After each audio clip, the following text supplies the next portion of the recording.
Hello everybody, how are you? I am Muhammad Ahmed and your teacher here, and I will be teaching you different questions and their answers. So I welcome you on classtheta.com where we will be discussing questions.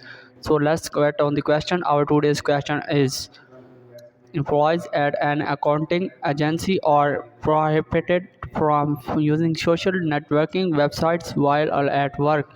Their personal emails are also closely monitored for reasons of confidentiality. The control system at this organization suffers from: option A, over control; option B, lack of standards; option C, under control; option D, inappropriate focus; option E, lack of accountability. The correct answer of the question, option A.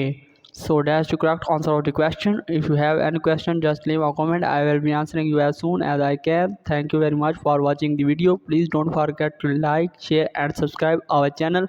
Until next question, bye bye.